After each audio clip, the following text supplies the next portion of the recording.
Hi, can you hear me? Hi, Nandni. I can hear you. Good afternoon. Good afternoon. All right. Let's wait for others to join in, and Okay. then so I would extend an invite to our guests for the day. Okay.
Good, good afternoon, distinguished ladies and gentlemen. My name is Nandni. I'm a virtual volunteer with Tabitha Empowerment Center, and I'm joining live from United Kingdom.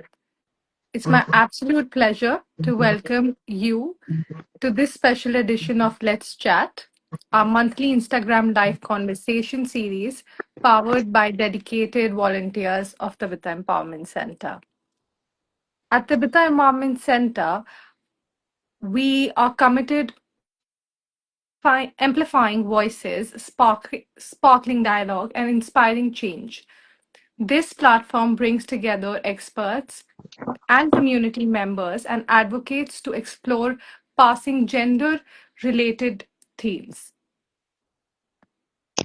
Today's conversation timely or important, we extend our warm greetings to the founder and executive director of Tech, Madam Christina Ozo Okamba, member of Governing Council, and our committed staff, volunteers, and community champions and cherished partners.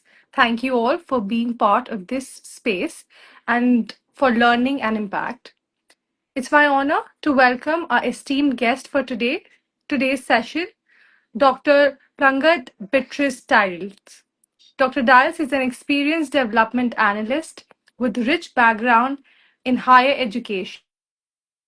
He holds a doctorate in African studies with focus on religion, religious and cultural minorities from University of Birmingham in United Kingdom. She previously served as director of the Center for Gender and Women Studies at University of Josh and currently serves as a deputy dean of Faculty of Social Sciences. In addition, she is a focal person civilian for National Women Platform on security sector reforms and governance. Dr. Dial's work represents the powerful blend of scholarship, advocacy, and institutional leadership. And we are deeply honored to have you join us today. Thank you very much, Ma, for honoring our invitation and joining this crucial conversation. We look forward to Thank you learning very from we look forward to learning from your rich experiences and insights. To our audience, feel free to drop in our comment section if you have any questions. And the chat box is open. We will be taking questions after the session is over. So, beginning to our main conversation questions, the first part is going to be about understanding gender insecurity, Ma. So, from your expertise in gender, how do you feel gender norms and power dynamic influence the perceptions of safety and security in communities, particularly in Nigeria? okay. Thank you very much, Nati, for having me, and also the Tabitha Empowerment Foundation. I think this is a very timely discussion, considering the fact that Nigeria is still having a lot of conflicts and crises here and there, and increasingly we're having the women population who are impacted by this conflict and other kinds of harmful practices still growing on a daily basis, despite the existence of several laws to protect women from harm. To get straight to the question on how gender norms and power dynamics influence perceptions of safety and security in community, particularly in Nigeria, I would say first is that patriarchal norms is they're still very deep in Nigeria, and they influence people's perception of safety. For example, a gender norm about the perception of men as protectors, as warriors, as strong people, and then the projection of women as people who are dependent, people who are soft, people who cannot be involved in any way or anything that has to do with peace and security, etc., all come together to play or have an influence on the entire space when it comes to discussions on security and peace generally. So these patriarchal norms in terms of seeing women as dependent, as soft, as not being able to play a role in conflict and also peace, marginalizes their voice when discussions around conflict, when discussions around peace, when discussions around security are taking place. So even though these norms are practiced within households, within communities, but you see the greater impact is that these things are taken, the ideas are reinforced even in public spaces where women are absent from the discussions that have to do with peace, that have to do with security, etc. You know, another perception that has to do with women, gender, peace, and co is the perception that women are supposed to be domestic in nature. And so, when you move this from the issues of safety and you say that, okay, women are meant to be at home, they are not supposed to be seen in public spaces, meaning if discussions about conflict, if discussion about peace, discussions about safety and security are taking place in the public domain, due to the norms, women are supposed to be at home, you know, waiting to hear results that come out from public discussions that are mainly and majorly uh, occupied and also presented the perspectives of men. So oftentimes you see that even when civil society organizations try to come in to bring women to the table, trying to empower them, we've seen some form of backlash in some communities where they feel that, we're giving women too much voice to come and have a say in conflicts, to have a say in peace, to come and have a say in security issues. And that on its own creates another form of violence, still tied to the fact that people don't believe women should have a voice. That's another norm. And you know, funny enough, Nandi, these norms are not written.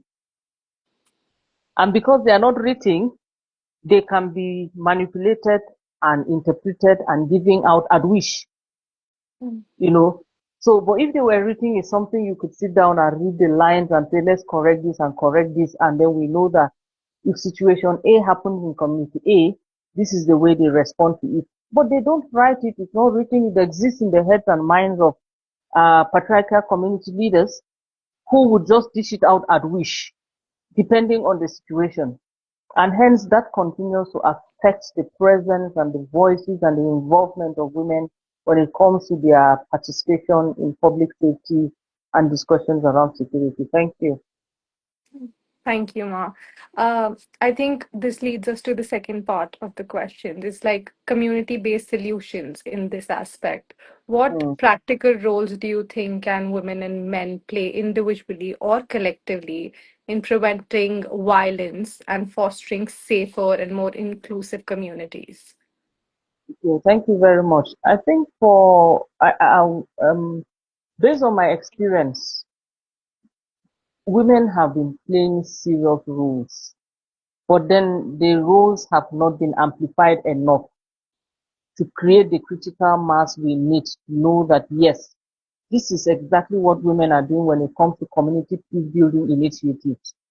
Over the years, when people were, when soldiers or when men, when boys, when communities are fighting and co, you see women playing very critical roles, supporting their family members when these men, or boys and husbands or soldiers or warriors are not there within the community. They protect younger ones, they protect the aged ones. Sometimes they move them to safety. And sometimes they even acquire the role and responsibility of defending them. Because when these people are not based in quotes, the norms that believe that the men are supposed to protect and they are not at home to do that. And then there's a threat. The women themselves come into that space to ensure that they protect their younger ones from attack. They protect the aged, people who cannot move. We've seen instances where women have lost their lives trying to save little babies, their loved ones, or trying to carry their mothers or their fathers who are aged and cannot move. We've also seen instances because of interfaith marriages, intertribal marriages, intercommunity marriages, interregional marriages, in short, interglobal marriages, where women have played critical roles as mediators, trying to broker peace between the communities they are from and the others. So they become a voice of peace and they lead community, state, nation, and global peace building initiatives. In Plateau State, for example, where I am, I know of cases where women have played serious roles in bringing communities together, using women in interfaith marriages.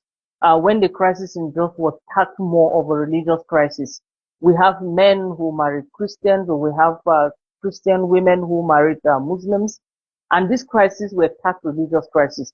So these families saw themselves as people who are in the borderlines. So when you are within the borderline and you're not able to take sides because, of course, maybe your spouse belongs to the other, your children are also endangered, what they did was to take initiative to ensure they promote discussions, they promote engagements. I remember that in one of the occasions we had to do what we call interfaith cooking competitions, where women bring communities together to cook. We promoted novelty matches between the youth in warring communities. We've created even capacity building opportunities where we bring the youth together and say, well, instead of fighting and talking about things that divide us, why can't we do business together? Why can't we eat together? Why can't we play together? And these are roles women are playing. And if you check books, you check text, and then formal building processes are not in building these kinds of roles that women are playing. We've had instances, I think, thanks to so many he for she's, some men who have become very, very active within this space to promote peace. They try to challenge harmful practices. They try to go to communities and sensitize them to say that, well, you see, women can also play leadership roles. We've had some of them, beautiful support that they've given. So these have become the allies we've been working with in challenging times. And I'm sure that communities can leverage on these kinds of opportunities where you have the he for she who are ready to work together with communities to ensure that they establish a very strong network of support, and also those who are speaking out against any form of conflicts or even violence that come up as a result of the conflict. Mm. Thank you. Thank you so much, Ma. So, in regards to that, like in many societies, when we talk about security in general, it is considered to be a very male-dominated field. How do you think that we can challenge this and promote women's meaningful inclusion in both formal and informal security structure? Yeah, thank you very much.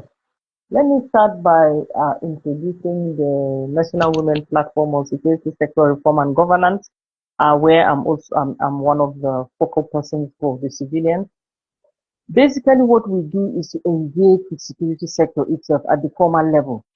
Top security personnel at the formal level also interact with the gender desk officers across the security sector institutions, making sure we empower them to see security, to see peace building as an inclusive approach, not a male only kind of thing. But the reform starts within the security sector itself, where we need to see more women playing prominent roles who are serving as role models before also bringing in uh, civilian population to play.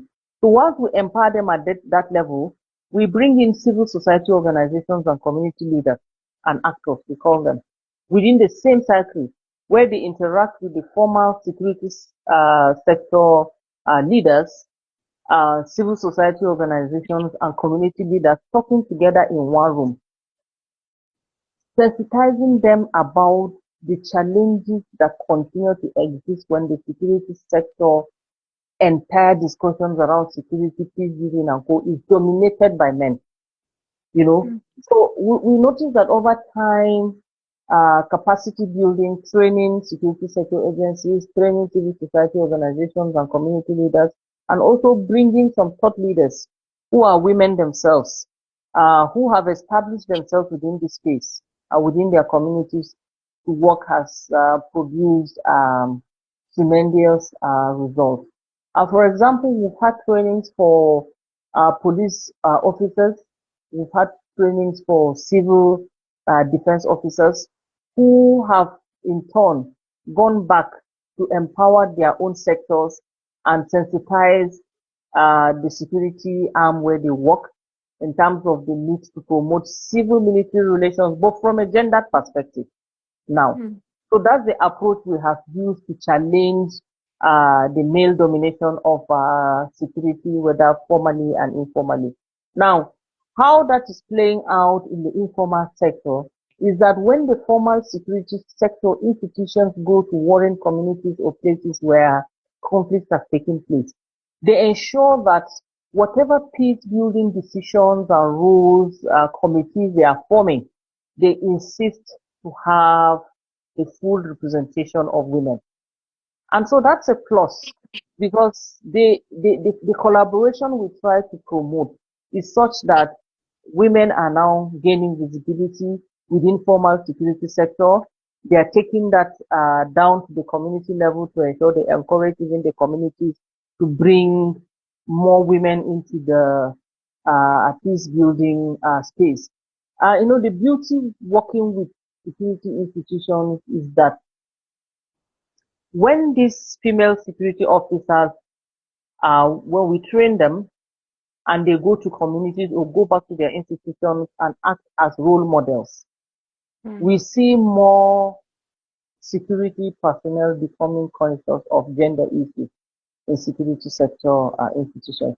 And so that's something I think we need to continue to highlight and promote, because once we have more women within the space, we have more chances of women challenging this old norm about men dominating the security sector institutions. I think the case in Liberia, it's a good case. You saw when the President Ellen Johnson, yeah, she took over when the country was still shaking when it comes to peace issues and co. But you see how she led the country peacefully without experiencing more conflict and co. Meaning she stabilized Liberia technically with the support of women groups, with the support of civil society organizations, etc. So I think these are the kinds of things we should be promoting. Building security at all levels, whether it is formal, whether it is informal, and then bringing them together to talk. And also projecting role models who have successfully participated in peace building, and then the kind of successes they recorded, and the kinds of trust and support they got even from within the community and elsewhere, becomes a key starting point to encourage more men and women to see that peace cannot be seen from one point. It has to be inclusive. Thank you. Ma, can you just move a little left so that we can capture you cannot see you properly? Yeah, yeah, now it's Okay, better. Thank you. okay, Thank you so yeah, much. Uh, I think the next part, this brings me to the gender sensitive approaches. So, can you share any case studies or example, like you were already, of gender sensitive approach okay, and how they have successfully contributed to the peace building and the violence preservation okay, prevention? yeah. All right. Thank you very much. I think let me start maybe from a more general perspective from other African countries. Then I'll now draw back to Nigeria. There's this write-up, and I'm sure those on this call, when you have time, you can check. The book is titled Somaliland Women, Mm. um, Queens Without Crowns. Or, you know what I mean? Because of the kind of role they played in Somali peace building and reintegration. It was a very serious role they played. And though people took time to document some of these approaches, and some I mentioned in my introductory remarks. When you move down to Rwanda, also as a case study, the post-genocide Rwanda, women constituted some of the major peace builders within the space. And they did not just concentrate on the informal peace building processes. They also participated in formal peace building process because they pushed themselves post genocide to become part of the leadership of the country, leading to having Rwanda with one of the highest women involvement, I think more than 50 to 60% in the parliament. So they are influencing policies when it comes to inclusivity, whether it is in politics or whether it is in peace building, etc. Bringing down to Nigeria, I'm sure most of us on this call are aware of the Nigeria for Women project, who have worked very well on the National Action Plan, promoting the involvement of women in security, leadership, and also governance. I know the Women for Women, the UN Women in particular, have worked to involve women in traditional leadership. They use that as an approach to promote women in peace building. What they did was that they used role model he for she traditional rulers who already had a few members in council, few women in council who were making serious impact. And they use them as role models to project to other societies and communities to say, in community A, we found out the traditional ruler is gender sensitive. He has included women in peace building and decision making spaces, and these are the impacts they are making. If you can do it, we can support you to do it. I think as at the time they were implementing the project in Plangsat, for example, and I can give you in brief, they have successfully been able to have close to 20 women in traditional leadership positions. And that will automatically translate to the involvement of women in decision making, translating also to women's role in peace building initiatives within the state. So that has really worked as a model. Like I said, the Nigeria for Women project are also the projects that was implemented by the UN women across the country. I'm not sure if the full report of the impact is online, but some of us who are doing some work and tracking progresses of these implementations have been able to do some preliminary findings. We also have had interventions from the Women for Women through the Women Advocacy Research and Documentation Center, WATC. This organization worked with what we call community voices. What they did was to identify women within communities, train them, empower them, also train traditional institutions, link the women with these traditional institutions because the women have been empowered. They told the traditional institutions, we've empowered this set of people. They are ready to assist you implement whatever you want. There are criteria for the implementation. They followed that. And I can tell you, in some communities in Riom, for example, there are one or two women within the traditional council who are not only just playing the role of peace builders, but they are playing the role of ensuring they prevent gender-based violence, even against women within these communities. And they've been able to set in place machineries to punish perpetrators who continue to support GBV or who are involved in GBV. There are cases where they have publicly, I can tell you, punished men who have been found guilty. And there are instances where they have shamed them publicly, just as a form of deterrence from promoting a lot of bullying, gender-based violence that's taking place during, because people also take advantage of people's vulnerability during conflict. And we see that a lot of young women, we see a lot of girls, and even the elderly are being taken advantage of in terms of conflict. So these traditional rulers within these institutions, being trained by young women, became very supportive of the initiative, I can tell you. So they worked well with these women. And the last time we were able to do some tracking of some of these women to check progress, we saw that yes, the women were very happy with the way the traditional rulers are incorporating them into decision-making rules and then also trying to ensure that they get justice for people who are being taken advantage of because of the vulnerability that crisis is already throwing them uh, into. So these are just a few of the cases that I can cite at the moment. Yeah, thank you. Thank you. This leads to the next question, which is similar to this, in terms of how does the gender-based violence GBV intersect with community insecurity, and what role should law enforcement and justice systems play in addressing this? Okay. Thank you very much. I think first and foremost, let me establish this by saying that GBV is both a symptom and a driver of insecurity itself. Mm, So when I'm talking about insecurity, I'm not talking just about carrying guns. mm, I'm talking about the fact that you wake up in the morning and you don't just feel safe because you can be attacked by somebody, you can be beaten by somebody, you can be taken advantage by somebody. So I mean, the lack of security at the very personal level.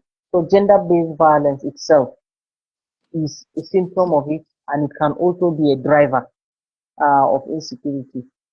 When there are gender-based violence, or when women or men, yeah, in some instances, experience violence, what first happens to them is that something dies in them when it comes to trusting people around them, because sometimes most of these violence are related to people you know, or sometimes it could be family members, etc.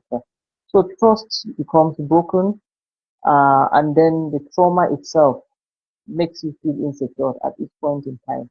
So whatever you're doing, there's panic, etc. And it destabilizes communities and families. So when crisis is in place, already people are experiencing trauma from violence, etc. So conflict itself exacerbates more of this. It creates more of this trauma. So you see that women are experiencing what we refer to as double trauma because they are facing GBV, and when they are displaced, they might also face another form of violence in the camps or the mm, communities they go to.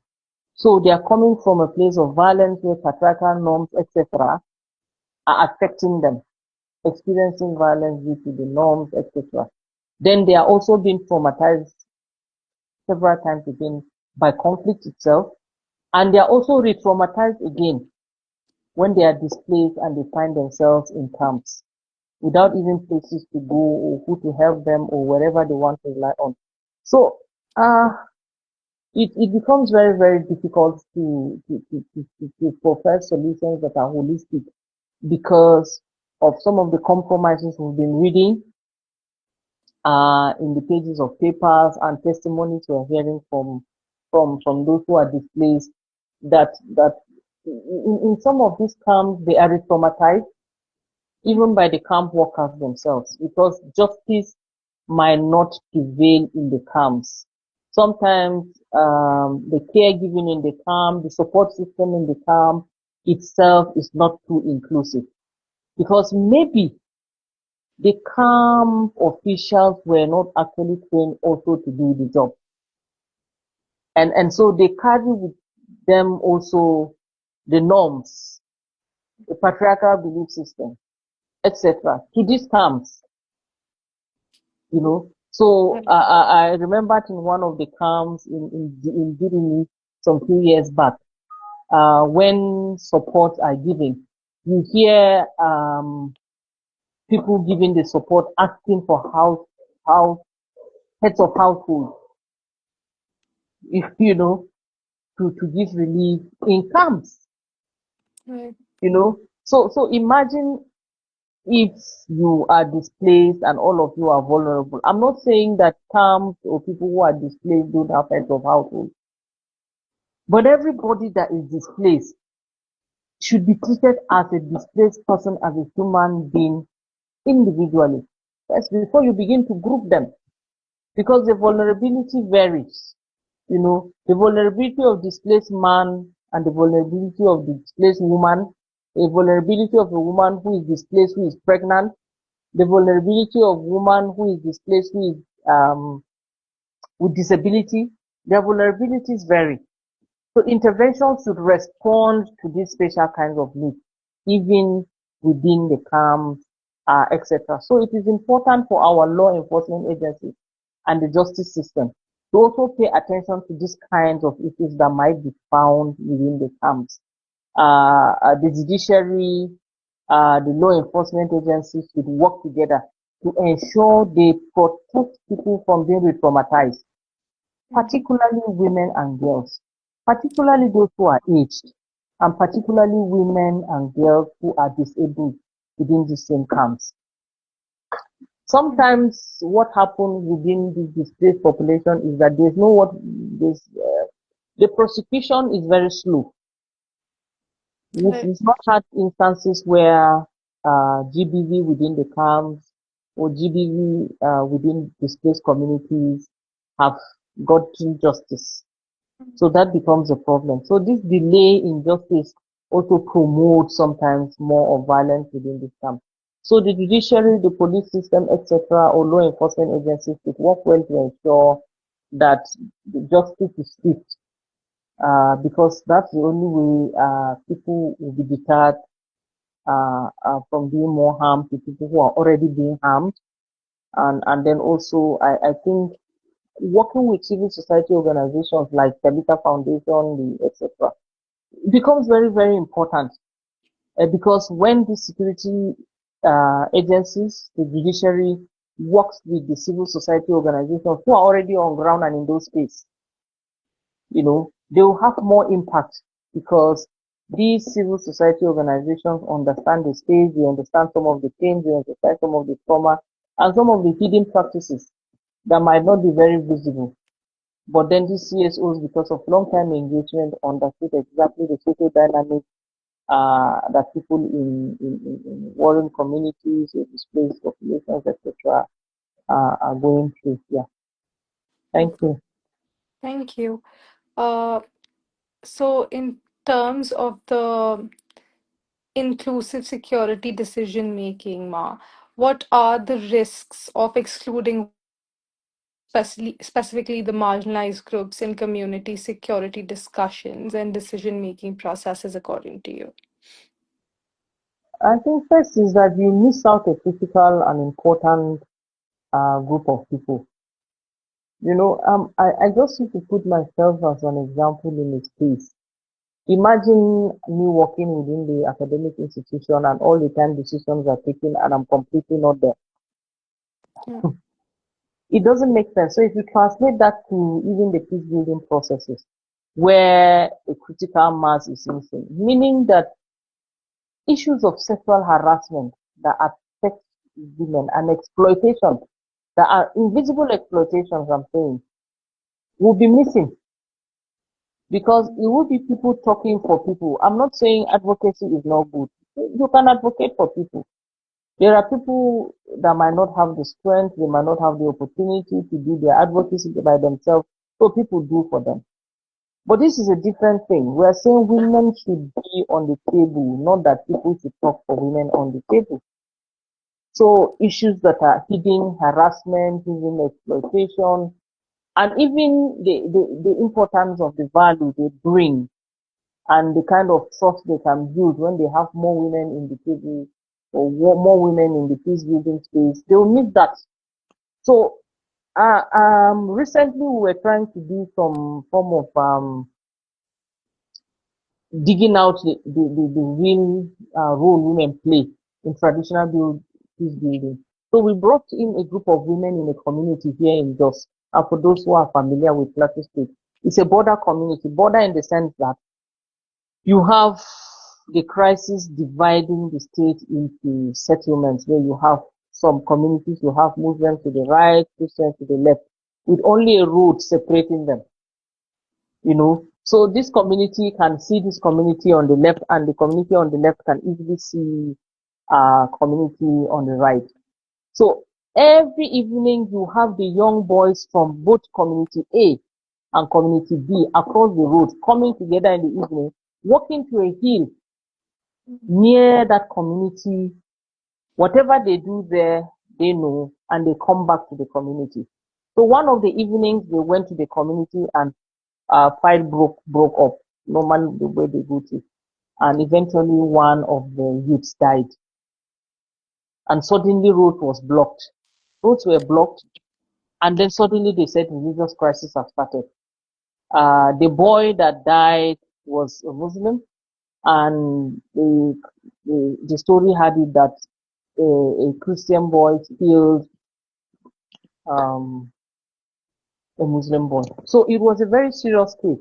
Now, after interrogating the case, the women who stayed at home, selling things in front of their shops, in the afternoon, in the evenings, in the mornings, they see them go to those places and do what they do and come back.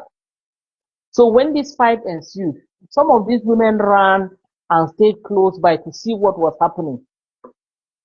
So they had a full view of what happened there.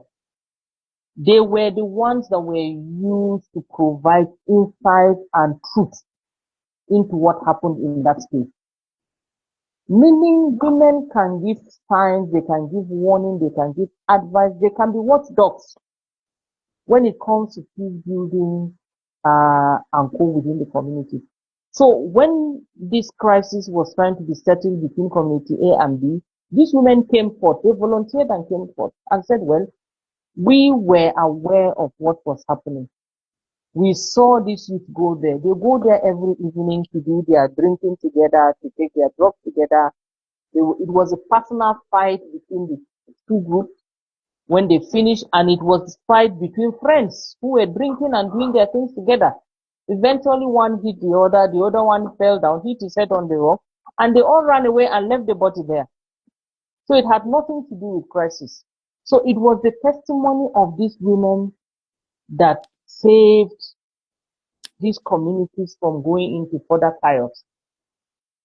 Right. Meaning that women can play. So imagine that would have been a missed opportunity, because nobody would be able to say the truth. And we've had many instances like that where women we thought are just staying at home, they were actually playing very important role, watching over the community, watching over households, watching over children playing, and seeing that the environment itself is safe. So excluding women meaning marginalizing them, meaning we are missing out in terms of opportunities, in terms of early warnings, in terms of the kinds of advice and support they can bring in when it comes to conflict and peace building initiatives within communities. And most importantly, like I said, hidden exploitations that are happening and harassment can only be related by the women themselves who are experiencing this. Yeah. So, this leads me to one of the last questions that I have. In terms of the policy and the change, if you had an opportunity to influence the national security policies, what gender responsive changes would you prioritize to build a safer society for all? Hmm. I think to me, what I would do is to first adopt what we call inclusive community policing model, where um, women, irrespective of their educational background or social status, come together to have a voice, and their voices are embedded in even formal building processes. Meaning if the police, the civil defense, the military are taking security decisions, this same set of women or categories of women who have been embedded into their community building processes are being called forward to also play an important role. Secondly, I would do more of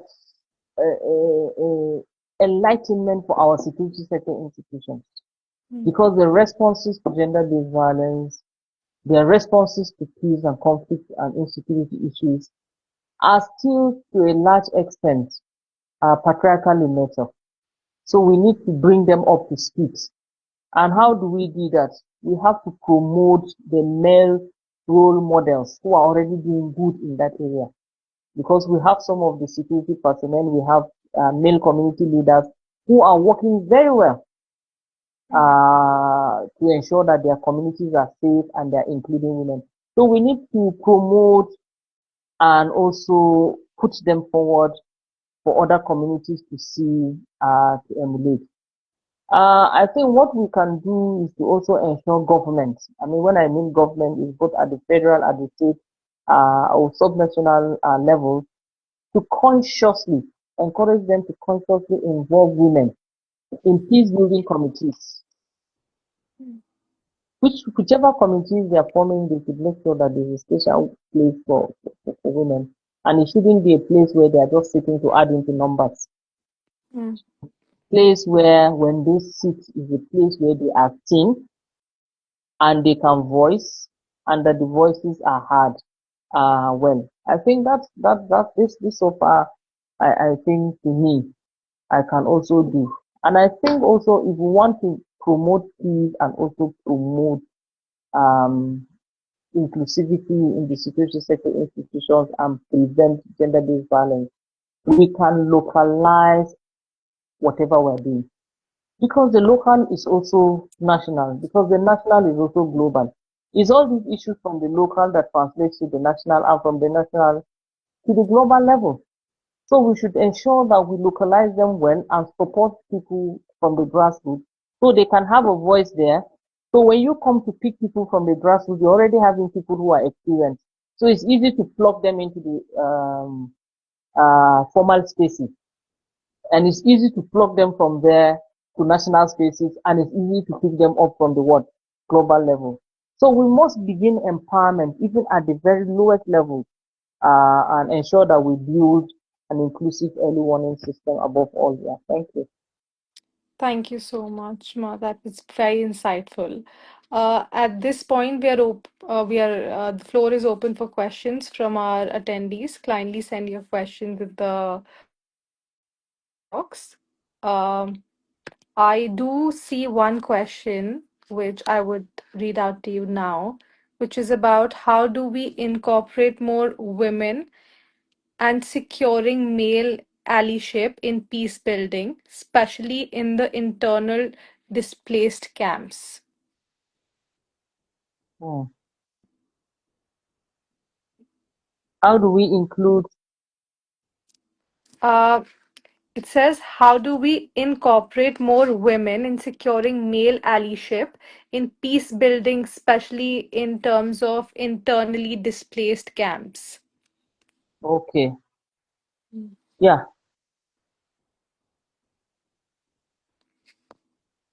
I think to me, like I said earlier, Right. um, sensitization is very, very important. You Mm. know, when you identify and empower women within these camps, I think this also falls exactly with my last response. You know, identifying and empowering women at this grassroots and local level. It's easy to empower them. Within the same grassroots level, I gave you an example of the initiative we had in some communities in Rome where we empowered community leaders themselves.